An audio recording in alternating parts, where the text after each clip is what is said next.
بسم اللہ الرحمن الرحیم۔ ناظرین اکرام، جیسا کہ آپ جانتے ہیں کہ ہم کتابوں کے حوالے سے نوائے آتش گل چینل میں پروگرام پیش کرتے ہیں، تو آج ہم ایجوکیشن کے حوالے سے جو ایک تقریب قائد اعظم کی فکر کے حوالے سے پنجاب کالج راولپنڈی میں کی گئی، اس کے حوالے سے بات کریں گے۔ اور اس میں چونکہ ناچیز کو بھی موقع ملا تھا بات چیت کرنے کا، تو ہم نے طلباء اور طالبات کو ان کتابوں میں جو کچھ درج ہے، جو تاریخ کا حصہ ہے، اس حوالے سے ہم نے ان کو قائد اعظم کی فکر کے بارے میں اور ان کی آزادی کی تحریک کے بارے میں گائیڈ کرنے کی کوشش کی۔ تو یہ پروگرام جو ہے، اس کا کچھ حصہ ہم تاج میڈیا کے حوالے سے، جو تلاش چینل ہے، نیوز چینل ہے، اس کے حوالے سے بھی کچھ جو گفتگو ہے وہ آپ کے سامنے پیش رکھیں گے۔ تو جہاں تک پاکستان میں ایجوکیشن کا سوال ہے، پاکستان میں جہاں بہت ساری چیزوں میں تنزلی کی کیفیت آئی ہے، وہاں ایجوکیشن میں بھی ہم دیکھتے ہیں کہ بہت ساری چیزیں جو ہیں وہ پاکستان میں ایجوکیشن کے حوالے سے داخل ہو گئی ہیں۔ خاص طور پر پاکستان کے جو امتحانات ہوتے ہیں، ان میں نقل کا رجحان، گورنمنٹ اسکولوں اور کالجوں میں ڈکے تنزلی کا، اور اس سوال سے جو بہت ساری ہماری یونیورسٹیز ہیں وہ بین الاقوامی معیار پر بھی پوری نہیں اتر رہی ہیں۔ تو یہ جو نقل کا رجحان ہے، یہ بھی ہمارے تعلیمی معیار کو کافی نقصان پہنچا رہا ہے، کیونکہ نہ صرف یہ کہ نقل کا رجحان ہے، بلکہ جو پیرنٹس ہیں وہ پھر ممتحن کے پیچھے جاتے ہیں، اور وہاں پر جو کرپشن کا حوالہ ہے وہ بھی سامنے آتا ہے، پرچے تبدیل کیے جاتے ہیں۔ تو یہ چیزیں جو ہیں ہمارے لیے بہت نقصان دہ ہیں۔ تو اس مرحلے پہ میں سمجھتا ہوں کہ بین الاقوامی معیار کے حوالے سے پنجاب ایجوکیشن نے جو پنجاب کالج کی بیلٹ ہے، اس نے اس معیار کو قائم رکھنے کی کوشش کی ہے، اور کچھ یونیورسٹیز بھی ایسی ہیں، جس طرح گورنمنٹ کالج لاہور یونیورسٹی ہے، اور اسی طرح قائد اعظم یونیورسٹی ہے، یہاں پر بھی اور بہت سی ہمدرد یونیورسٹی ہے وغیرہ وغیرہ، ان میں بھی کوشش کی جا رہی ہے کہ ایجوکیشن کے معیار کو بہتر بنایا جائے۔ تو میں چونکہ پنجاب کالج کے حوالے سے گفتگو کروں گا، جنہوں نے اس خوبصورت تقریب کا اعلان کیا تھا، جس میں طلباء اور طالبات نے بہت ہی خوبصورت انداز میں قائد اعظم محمد علی جناح کی تحریک پاکستان کے مختلف پہلوؤں پر گفتگو کی۔ ناظرین، میں اس حوالے سے، چونکہ میں نے اپنی گفتگو میں بھی پنجاب کالج میں قائد اعظم اور علامہ اقبال کے درمیان جو 13 خطوط کا کانفیڈینشل خطوط کا تبادلہ ہوا تھا، اس حوالے سے بھی گفتگو کی تھی۔ اس میں یہ اہم پہلو اس لیے ہے کہ اس میں جو یہ کانفیڈینشل خطوط لکھے گئے تھے قائد اعظم کو، چونکہ علامہ اقبال اس وقت بیمار تھے، وہ دہلی اور ممبئی جا کر ان کو اپنی فکر کے بارے میں نہیں بتا سکتے تھے، اس لیے کانفیڈینشل خطوط کے ذریعے انہوں نے پاکستان اور تحریک آزادی پاکستان کے حوالے سے اپنی جو مشاورت ہے وہ ان خطوط کے ذریعے کی۔ اور یہ اس حوالے سے بھی اہم ہے کہ جواہر لال نہرو اور گاندھی جی جو متحدہ ہندوستان کے حامی تھے، علامہ اقبال اس فکر کے بجائے شمال مغربی جو موجودہ پاکستان ہے، یہاں پر ایک مسلمانوں کی ریاست کی پیش گوئی 1930 میں کر چکے تھے، اور اس حوالے سے انہوں نے قائد اعظم کو دو باتوں پر خاص طور پہ کہا تھا کہ آپ نے متحدہ ہندوستان کا فلسفہ کسی صورت پر تسلیم نہیں کرنا، کیونکہ وہاں پر مسلمانوں کے لیے آپ غربت کے مسئلے کو حل نہیں کر سکیں گے اور شریعت محمدی کو نافذ نہیں کر سکیں گے۔ اسی طرح انہوں نے یہ بھی کہا تھا کہ آپ اب لاہور میں اگلا اجلاس رکھیں اور میجارٹی جو ضلع ہیں اور خطے ہیں وہاں پر آ کر آپ تحریک پاکستان کی بات کریں۔ تو یہاں میں یہ صرف بات کرنا چاہوں گا، بقایا باتیں تو آپ جو میں نے پنجاب کالج میں باتیں کی تھیں وہ آپ کو آگے سمجھ میں آ جائیں گی، لیکن میں یہ بات کروں گا کہ یہ چونکہ انڈیکیشن ہو گئی تھی، کیونکہ یہ خطوط علامہ اقبال نے بیماری کے دوران 1936 اور 1937 میں لکھے تھے، تو جواہر لال نہرو کو اس کی بھنک پڑ گئی تھی کہ علامہ اقبال متحدہ ہندوستان کے خلاف قائد اعظم کی مشاورت میں شامل ہے، تو وہ لاہور خاص طور پہ 1937 میں آئے عیادت کے حوالے سے، اور انہوں نے بہت کوشش کی کہ علامہ اقبال کو کانگریس کے ساتھ شامل کیا جائے۔ انہوں نے ان کو بتایا کہ احرار اور جمعیت علماء ہند کے علاوہ تمام مقتدر مسلمان قوتیں جو ہیں وہ کانگریس کے ساتھ شامل ہیں اور متحدہ ہندوستان کے لیے کام کر رہی ہیں۔ تو علامہ اقبال نے کہا کہ میں قائد اعظم محمد علی جناح کا ساتھ نہیں چھوڑ سکتا۔ جواہر لال نہرو نے بہت کوشش کی، اور چونکہ انہوں نے جو کتاب لکھی تھی تلاش ہند، اس میں بھی علامہ اقبال کا تذکرہ کیا تھا، تو انہوں نے ایک اور دلچسپ بات کی۔ انہوں نے کہا کہ اچھا آپ یہ بتائیں کہ میرے اور قائد اعظم کا جب آپ تقابلی جائزہ لیتے ہیں تو آپ میرے بارے میں کیا سمجھتے ہیں اور قائد اعظم کے بارے میں کیا سمجھتے ہیں؟ تو علامہ اقبال نے بہت خوبصورت بات کی تھی۔ انہوں نے کہا کہ جناب آپ چونکہ متحدہ ہندوستان کے حامی ہیں جہاں 3/4 آبادی جو ہے وہ ہندوؤں کی ہے، اس لحاظ سے آپ محب وطن ہیں، اور اس حوالے سے آپ اپنی کوششیں جاری رکھے ہوئے ہیں۔ جہاں تک قائد اعظم محمد علی جناح کا تعلق ہے، قائد اعظم ایک سیاست دان ہے، اور وہ متحدہ ہندوستان سے نکل کے ایک خطہ ارض مسلمانوں کے لیے حاصل کرنا چاہتے ہیں، اور انہوں نے کہا کہ میری رائے میں قائد اعظم اس میں ضرور کامیاب ہو جائیں گے، جس طرح بیورلی نکولس نے 1943 میں قائد اعظم کو انٹرویو کے بعد کہا تھا کہ اب پاکستان کو بننے سے کوئی نہیں روک سکتا۔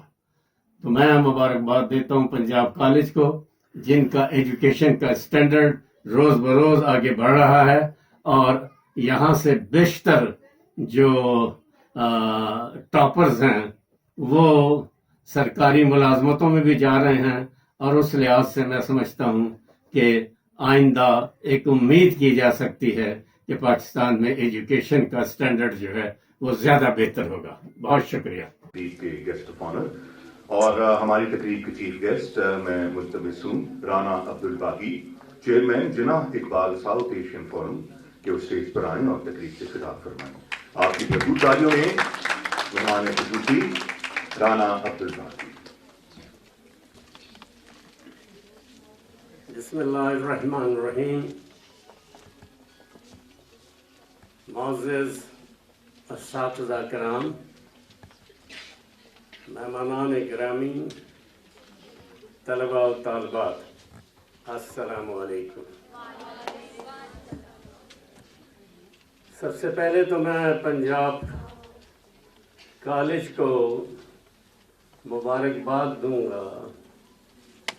قائد اعظم محمد علی جناح کی اس تقریب کے حوالے سے، جس میں طلباء و طالبات اور معزز اسپیکرز نے قائد اعظم کی فکر پہ ملٹی نیشنل انداز سے گفتگو کی ہے۔ اور اس کے ساتھ ساتھ میں پنجاب کالج کو اس امر کی بھی مبارکباد دیتا ہوں کہ پاکستان میں پنجاب کالج کی بیلٹ جو ہے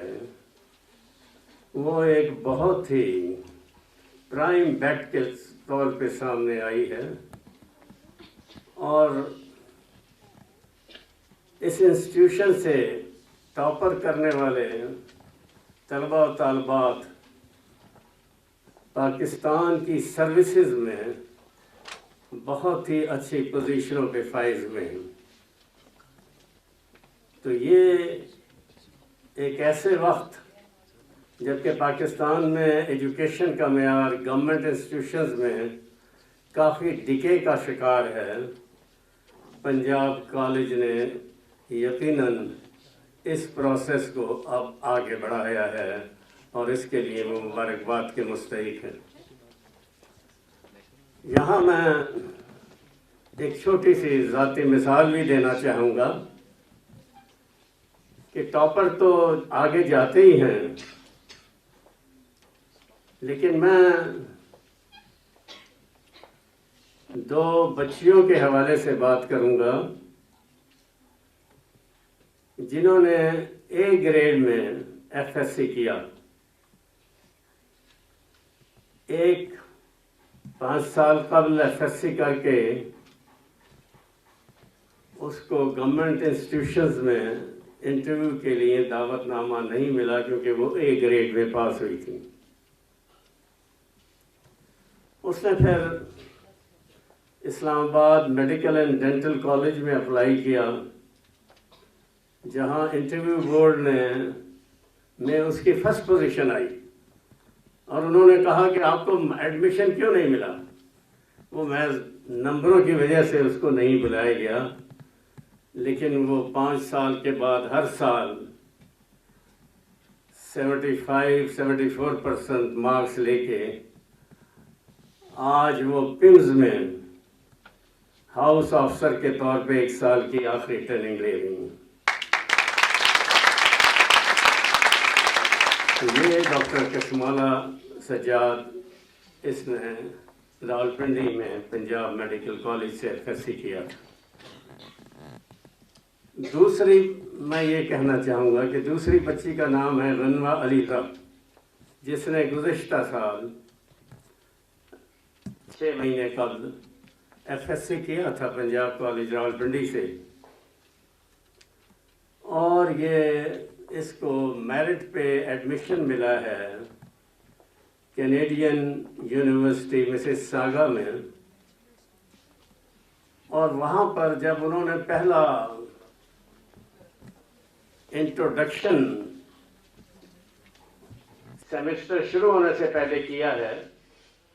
جس میں تمام وہاں پر پروفیسر اور تمام ایلیٹ موجود تھی، تو اس میں جو اسٹوڈنٹس تھے ان کا تعلق امریکہ سے تھا، کینیڈا سے تھا اور یورپین ملکوں سے تھا۔ تو جب انٹروڈکشن ہوا ہے وہاں، تو اس بچی رنوا علیزہ کو انہوں نے بیسٹ اسٹوڈنٹ ڈکلیئر کرتے ہوئے سیمسٹر کا گروپ انچارج بنایا۔ حالانکہ یہ دونوں بچیاں جو ہیں اے گریڈ میں یہاں سے گئی تھیں، یہ ٹاپر نہیں تھیں۔ تو اس لحاظ سے میں سمجھتا ہوں کہ پنجاب کالج کسی صورت میں بھی بین الاقوامی یونیورسٹی سے پیچھے نہیں ہیں، اور یہ دونوں بچیاں میری گرینڈ ڈاٹر جن کا میں نے تذکرہ کیا۔ تو اللہ تعالیٰ آپ کے انسٹیٹیوشن کو ترقی دے، اور آج قائد اعظم کے حوالے سے جو آپ نے یہ تقریری ڈیکلامیشن کنٹیسٹ کا کیا ہے، یہ بہت ہی زبردست کیا ہے۔ کیونکہ وقت بہت زیادہ ہو گیا ہے تو میں کوشش کروں گا کہ قائد اعظم کے حوالے سے اختصار سے کام لوں، اور میں یہ بھی بتاؤں کہ دنیا بھر کے رہنماؤں میں قائد اعظم کی حیثیت کیا تھی۔ پاکستان اور بر صغیر میں تو ان کی جو پروڈکٹ ہے وہ پاکستان ہے، اور اس حوالے سے ایک ایسی خطے میں جہاں پر کل آبادی کا 3/4 ہندو آبادی پہ تھا، اور انگریز جو برصغیر ہندوستان میں ہندو میجارٹی کی شراکت سے حکومت کر رہے تھے، کیونکہ انگریزوں کی ہندوستان میں کسی بھی وقت 2% سے زیادہ آبادی نہیں رہی، اور انہوں نے جب مغلیہ سلطنت کے ختم ہونے کے بعد جو مسلمان امراء تھے ان کو ایک بہت ہی سسٹمیٹک طریقے سے تباہ و برباد کیا، ان کو سزائیں دیں، ان کی جائیدادیں ضبط کیں، اور یہ ساری جائیدادیں جو ہیں ہندوؤں کو الاٹ کی گئیں۔ تو اس حوالے سے یہ شراکت جاری، اس کی موجودگی میں قائد اعظم کا مسلمانوں کے لیے ایک علیحدہ وطن کا مطالبہ سمجھ میں آنے والی بات اس لیے بھی نہیں تھی کیونکہ انگریز ہندوستان کو متحدہ ہندوستان کے طور پہ چھوڑنا چاہتے تھے۔ گاندھی جی اور جو انٹلیکچوئل وزیر اعظم بھی رہے ہیں، کانگریس کے پریزیڈنٹ بھی تھے، پنڈت جواہر لال نہرو، ان کی انتہائی کوشش تھی کہ انگریز متحدہ ہندوستان ان کے پاس چھوڑ کے جائیں۔ لیکن اس سے پہلے میں تھوڑا سا پس منظر آپ کو بیان کر دوں کہ قائد اعظم جب 19ویں صدی کے شروع میں آئے تو پہلے انہوں نے کانگریس کی ممبرشپ کی، لیکن کانگریس میں رہتے ہوئے بھی انہوں نے مسلمانوں کے سیاسی حقوق کی بات کی۔ 1911 میں وہ مسلم لیگ میں شامل ہو گئے، تو دونوں جماعتوں میں ان کو جو اعزاز حاصل تھا اس حوالے سے انہیں ہندو اور مسلمانوں کے درمیان سفیر کے طور پر بھی خطاب کیا جاتا تھا۔ ان کا سب سے بڑا کارنامہ تھا 1916 میں لکھنؤ پیکٹ، کہ جس میں ہندو کانگریس پہلی مرتبہ اس امر پہ تیار ہوئی کہ وہ مسلمانوں کے پولیٹیکل حقوق جو ہیں ان کی آبادی کے حوالے سے ان کو دیے جائیں گے۔ لیکن آپ جانتے ہیں کہ ہندوستان میں جو بھی ہندو گورنمنٹ آئی ہے اس کا ٹریک ریکارڈ بھی معاہدوں کی پاسداری کے حوالے سے درست نہیں ہے، وہ کبھی معاہدے پہ قائم نہیں رہتے۔ تو اسی طرح 1928 میں نہرو رپورٹ کے ذریعے اس پروسیس کو انہوں نے ختم کر دیا اور لکھنؤ پیکٹ کا خاتمہ ہو گیا۔ قائد اعظم محمد علی جناح نے پھر بھی کوششیں جاری رکھیں اور انہوں نے 14 نکات مسلمانوں کے مطالبے کے طور پہ پیش کیا، لیکن آپ جانتے ہیں جس طرح کہ میں نے بتایا کہ ہندو میجارٹی جو ہے وہ انگریزوں کی مشاورت اور حمایت سے کام کر رہی تھی، اس لیے انہوں نے آل انڈیا مسلم لیگ کے رہنماؤں کی توڑ جھوڑ شروع کی، اور کلکتہ کے ایک اجلاس میں جب قائد اعظم نے 14 نکات بھی پیش کیے تو وہاں قائد اعظم کے خلاف نعرے بلند کیے گئے۔ یہ چیز ان کے لیے بہت افسوسناک تھی کہ جس قوم کی فکر کو آگے بڑھانے کے لیے وہ آئے، اس میں ہندو کانگریس نے پیسے کا استعمال کر کے کچھ زوما کو خریدا اور اس حوالے سے ایک اختلافی کیفیت پیدا ہوئی، تو قائد اعظم واپس لندن چلے گئے۔ اس مرحلے پہ جس طرح میرے دوست نے بھی بیان کیا، علامہ ڈاکٹر محمد اقبال جو ایک فلسفی تھے، جو سیاسی طور پر کوئی عوامی حوالے سے کوئی تحریک نہیں چلا پاتے تھے لیکن ویژنری تھے، حکیم الامت تھے. انہوں نے آل انڈیا مسلم لیگ کے جو قائد اعظم نے چھوڑا تھا اس کی قیادت کی. اور جیسا کہ آپ جانتے ہیں کہ 1930 میں الہ آباد میں جو انہوں نے خطبہ صدارت پیش کیا، اس میں پہلی مرتبہ انہوں نے اس امر کی وضاحت کی کہ شمال مغربی پاکستان جو موجودہ پاکستان ہے،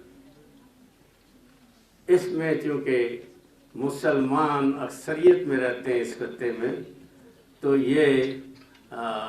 خطہ جو ہے یہ مستقبل میں مسلمانوں کی ریاست کا مقدر بن سکتا ہے.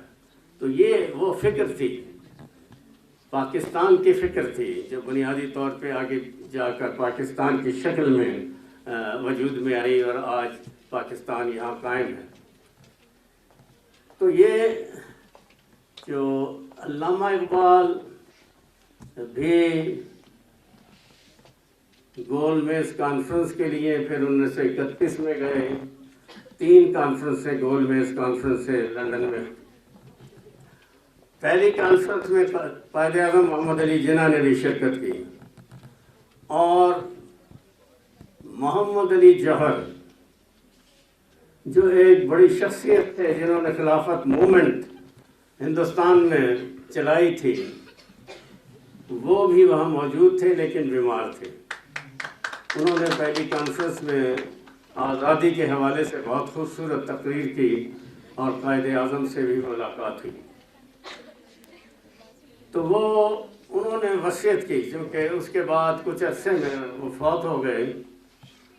تو ان کی وصیت یہ تھی، اور ان کا مزار بیت المقدس میں ہے. دوسری ان کی خواہش یہ تھی، انہوں نے کہا کہ کاش قائد اعظم محمد علی جناح کے دل میں اللہ ڈال دیں کہ وہ بر صغیر میں واپس جائیں اور مسلمانوں کی قیادت کریں، کیونکہ ان کے علاوہ کوئی اور شخص ایسا نہیں ہے، کوئی اور لیڈر ایسا نہیں ہے جو پاکستان کی تحریک چلا سکے. تو یہ ان کی خواہش تھی. تو اسی خواہش کے احترام میں جب 1935 میں قائد اعظم واپس آئے تو مسلم مجلس عمل کے ان کے جو بھائی تھے مولانا شوکت علی، وہ بھی قائد اعظم کے ساتھ جڑ گئے، جبکہ احرار اور دوسری جو جمعیت علماء ہند کے قائدین تھے انہوں نے ان پہ زور دیا کہ آپ قائد اعظم کے ساتھ کیوں ملے ہیں. انہوں نے کہا نہیں، یہ میرے بھائی کی وصیت ہے، میں نے جانا. تو ایک تو لیکن 1936 میں ان کی بھی ڈیتھ ہو گئی. علامہ اقبال 1938 میں ان کی ڈیتھ ہو گئی. لیکن ڈیتھ سے پہلے 1936 سے 1937 میں علامہ اقبال نے 13 کانفیڈینشیل خطوط قائد اعظم کو لکھے، جس میں انہوں نے خاص طور پہ 2 باتوں کا تذکرہ کیا. ایک بات تو یہ تھی کہ جناب آپ نے کسی صورت میں متحدہ ہندوستان کے خاکے پہ مبنی کانسٹیٹیوشن کو تسلیم نہیں کرنا، کیونکہ مسلمان اقلیت میں ہیں. اس حوالے سے ان کے بنیادی مسئلے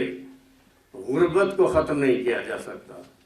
کیونکہ اس وقت 90% آبادی مسلمانوں کی غربت کی لکیر کے نیچے سے زندگی گزار رہی تھی. اور انہوں نے قائد اعظم کو کہا کہ شریعت کے نفاذ کے بغیر ہم ان کی غربت کو دور نہیں کر سکتے. تو یہ 2 اہم نکات تھے. تیسرا انہوں نے کہا کہ اب قائد اعظم کو مائنارٹی مسلم پروونسز کے بجائے میجارٹی مسلم پروونسز کی طرف آنا چاہیے،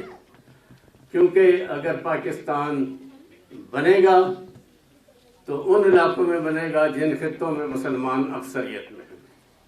اور اس کے لیے انہوں نے کہا کہ اگلا جو آل پاکستان آل ہندوستان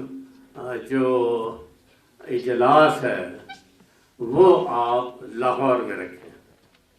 تو 1940 23 مارچ کو لاہور میں یہ اجلاس ہوا اور یہاں قرارداد لاہور منظور کی گئی۔ اب آپ یہ دیکھیں کہ قرارداد لاہور کی تائید کے لیے ایک خاتون بھی اسٹیج پر آئی، کیونکہ اس اجلاس میں ہزاروں برقع پوش خواتین موجود تھیں۔ تو یہ برقع پوش خاتون آئیں، یہ بیگم محمد علی جوہر تھیں، اور انہوں نے اپنے تائیدی الفاظ کے ساتھ ساتھ یہ واحد اسپیکر تھیں تائید کرنے والی جنہوں نے لفظ پاکستان کا استعمال بھی کیا۔ اب یہ پاکستان کے لفظ کی جادوگری جو ہے اس کو میں آپ کو بتانا چاہوں گا۔ ایک تو یہ کہ یہ کریڈٹ خواتین کو جاتا ہے کہ انہوں نے جرأت سے، کیونکہ اس وقت کے جو قوانین تھے ان قوانین کے تحت جو کوئی علیحدہ ریاست کی اس حوالے سے بات کرتا تھا تو اس کے لیے پھر وہ غداری کے مقدمات درج ہوتے تھے، لیکن وہ جا کے انہی میں گم ہو گئی ہزاروں برقع پوش خواتین میں، ان کو تلاش نہیں کیا جا سکا۔ تو کہنے کا مقصد یہ ہے کہ یہ لفظ پاکستان استعمال کرنے سے، کیونکہ تمام ہندوستان میں خیبر پختونخوا سے لے کر کلکتہ تک ہندو پریس جو ہے وہ بہت ہی مؤثر پریس تھا، اور اگلے دن اس لفظ کو پک اپ کر کے انہوں نے قرارداد لاہور، کیونکہ قرارداد لاہور میں کہیں پاکستان کا لفظ نہیں ہے، انہوں نے اس لفظ کو پک کر کے اسے قرارداد پاکستان بنا دیا، اور پاکستان کے حوالے سے پھر یہ جب پروپیگنڈا سارے ہندوستان میں ہوا تو مسلمانوں کی یکجہتی کی ایک وجہ بن گیا۔ تو یہ ایک بہت بڑی ڈیولپمنٹ تھی جو اس وقت قائد اعظم کے حوالے سے آئی۔ تو قائد اعظم نے اجلاس کے بعد خاص طور پہ کچھ پاکستانی زبان کے ہمراہ بات چیت کرتے ہوئے یہ کہا، اس وقت تو خیر بر صغیر تھا، لیکن سید مطلوب حسین سے خاص طور پہ جنہوں نے اپنے کتاب میں بھی اس کا تذکرہ کیا ہے، انہوں نے کہا کہ آج اگر علامہ اقبال حیات ہوتے تو وہ بہت خوش ہوتے، ہم نے وہی کیا ہے جو انہوں نے ہم سے چاہا۔ یہ جہاں تک 13 خطوط کا معاملہ ہے کانفیڈینشیل، یہ 1943 میں شائع ہوئے ان کی موت کے 5 سال کے بعد، اور قائد اعظم نے اس کا پیش لفظ لکھا، اور اس پیش لفظ میں انہوں نے کہا واضح طور پہ کہ جو یہ خطوط جو ہیں ہسٹوریکل نوعیت کے ہیں، خاص طور پہ مسلمانوں کی تحریک کے مستقبل کے حوالے سے، اور میں برسوں کی تحقیق اور مشاورت کے بعد خود بھی اسی نتیجے پہ پہنچا ہوں کہ جو بات علامہ اقبال نے کہی وہی ہمارا نصب العین ہے۔ تو یہ صورتحال جو ہے یہ ظاہر کرتی ہے کہ ایک طرف حکیم امت کی ویژن تھی اور دوسری طرف قائد اعظم کی عملی جدوجہد۔ تو ان کے بارے میں بالآخر وہ کامیاب ہو گئے، لیکن میں یہ خاص طور پہ جو ہماری نوجوان نسل ہے ان کو بتانا چاہوں گا کہ دنیا میں ان کا کیا مقام تھا۔ تو یہ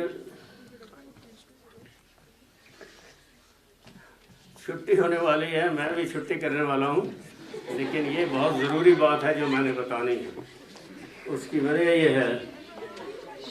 کیونکہ آپ نے ایک بہت بڑا انٹروڈکشن جو ہے یہاں آدھے گھنٹے تک کیا، تو اس میں میرا کوئی قصور نہیں۔ تو بہرحال میں قائد اعظم کے بارے میں چند پہلے تو میں بات کروں، میں صرف 2 منٹ لوں گا، زیادہ نہیں لوں گا۔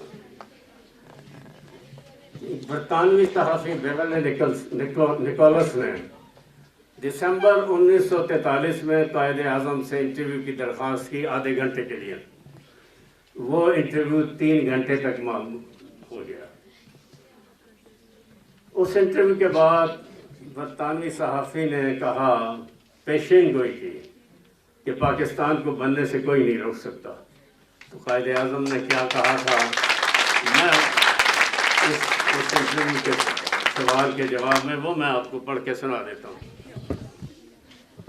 دسمبر 1943 میں برطانوی صحافی بیورلی نکولس کا جناح سے انٹرویو.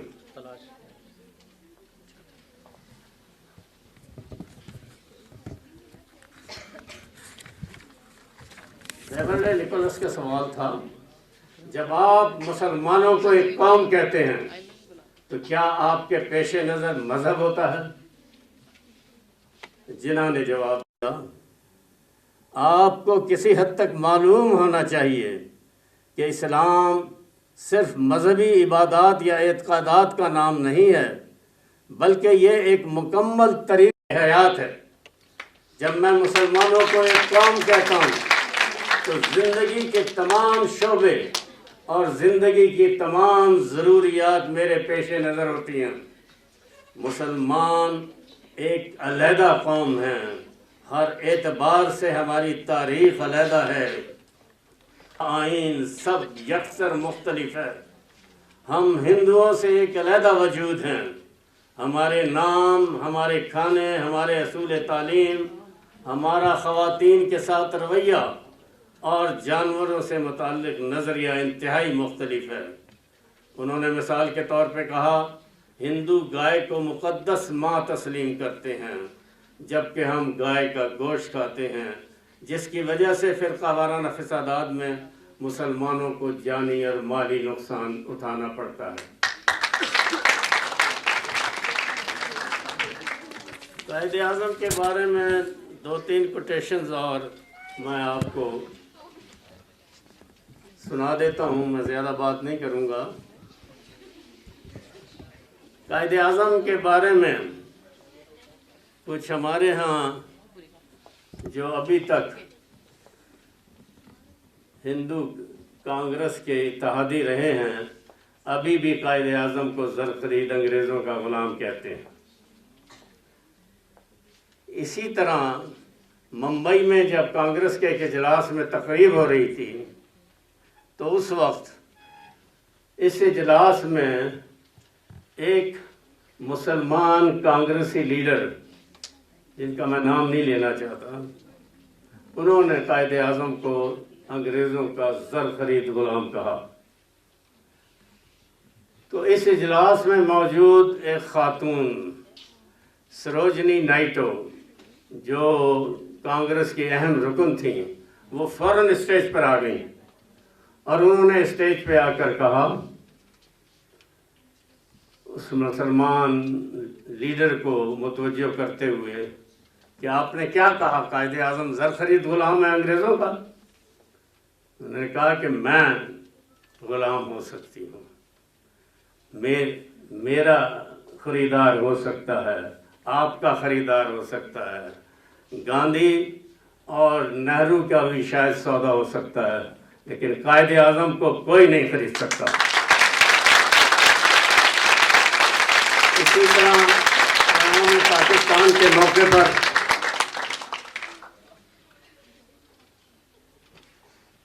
کانگریس کے وزیر اعظم پنڈت جواہر لال نہرو کی بہن وجے لکشمی پنڈت نے کہا، انہوں نے کہا کہ اگر کانگریس میں ایک جناح ہوتا اور 100 گاندھی اور نہرو مسلم لیگ میں ہوتے تو پاکستان کبھی نہ بنتا. اسی طرح ایک نئی دہلی میں ہندو ایڈیٹر جگت نارائن لال نے لکھا، جنہوں نے ہر محاذ پر انگریزوں اور ہندوؤں کو شکست دی. ایک اور اہم کوٹیشن میں آپ کو، برطانوی صحافی ڈینس ٹوہائے نے لارڈ ماؤنٹ بیٹن کو انٹرویو کیا. ان کا کہنا یہ تھا کہ آپ کو تو بھیجا گیا تھا متحدہ پاکستان ہندوؤں کے حوالے کرنے کے لیے، تو یہ آپ نے تقسیم ہند کا کیا فارمولہ لے آئے؟ لارڈ ماؤنٹ بیٹن نے کہا جناح چٹان کی طرح اٹل اور مستحکم لیکن انتہائی ٹھنڈے دماغ اور دل کے انسان تھے، اور میرے لیے یہ ممکن ہی نہیں تھا کہ میں متحدہ ہندوستان پر انہیں قائل کر سکوں۔ اسی طرح لارڈ رمزے میک ڈونلڈ جو سابق برطانوی وزیر اعظم تھے، ان سے قائد اعظم نے ایک تقریب میں ہاتھ ملانے سے انکار کر دیا تھا کیونکہ وہ ہندوؤں کی بیجا سپورٹ کرتے تھے۔ انہوں نے قائد اعظم کی وفات پہ کہا جناح کو کسی بھی قیمت پر خریدا نہیں جا سکتا تھا کیونکہ لالچ اور خوف کے الفاظ ان کی لغت میں نہیں تھے۔ آخر میں چونکہ وقت کم ہے، میں مشہور امریکی پروفیسر جو متعدد کتابوں کے مصنف بھی ہیں، اسٹینلے والپرٹ نے جناح کی آپ بیتی کی کتاب میں لکھا ہے few individuals significantly alter the course of history, fewer still modify the map of the world. Hardly anyone can be credited with creating a nation state. Muhammad Ali Jinnah did all this. یہ ایک unique leader تھے دنیا بھر میں جن کو یہ credit جاتا ہے، اور میں اپنی تقریر کو ایک شعر کے ساتھ ختم کرتا ہوں۔ جوہر اشک تیرے در پہ نچھاور کر دوں، میرے دامن میں نہیں کچھ بھی عقیدت کے سوا۔